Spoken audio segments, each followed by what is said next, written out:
If you're dreaming of moving to France, or just curious about what different parts of the country are like, here's what we discovered.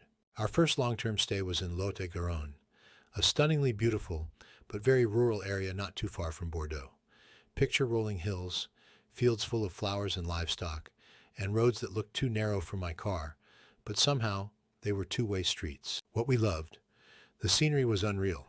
The slow, quiet pace of life gave us the perfect soft landing into France, and the house and property were spectacular. What surprised us? Logistics. It took FedEx 4 days to find us after they claimed our package was delivered. Trash drop-off? A 2.5-kilometer drive. And the nearest supermarket? A solid 10-minute drive. Who would love it?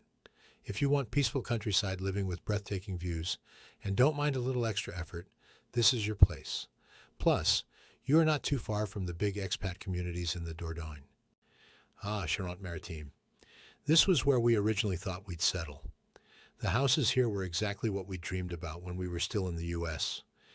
Big stone homes, lots of land, and to be honest, I had visions of myself sitting on my riding mower across acres of property with headphones and a beer in hand.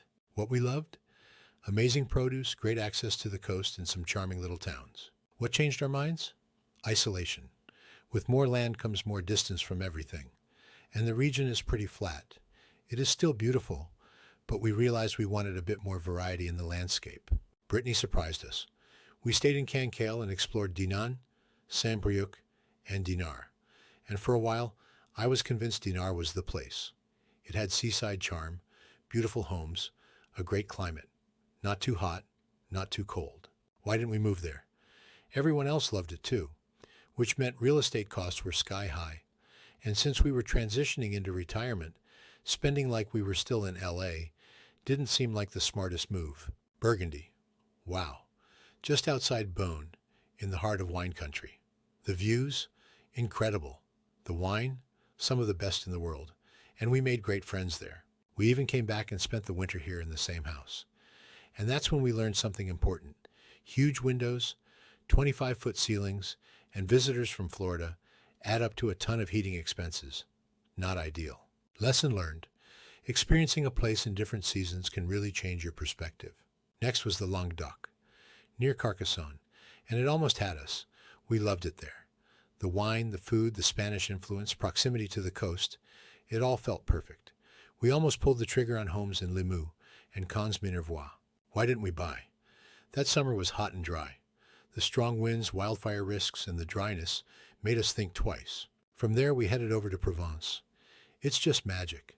We spent time in Avignon, Saint-Remy, L'Île-sur-la-Sorgue, Lourmarin, and all the other market towns. Everything you imagine about Provence, it's real. Amazing food, great wine, bustling markets, and that golden light you see in all the paintings. We still dream about it and even came back last summer. Honestly, we'll probably buy a second home here one day soon. And then there was the Loire Valley. This was actually the first region we visited outside of Paris over 25 years ago. And even then, it just felt French. Why did we choose it? It's central. 2 hours from Paris. It's not overpriced. The people are warm. The food and wine are spectacular. And we can get anywhere in France easily. Every region we visited had something special. But this felt like home. That's how we spent 10 months figuring out where to live in France. Every region had its own charm. And honestly, I'd recommend visiting them all if you can. If you've ever thought about moving to France or just love dreaming about it, hit that like button and subscribe for more insights on life here. And if you have a favorite region, drop it in the comments. I'd love to hear your thoughts.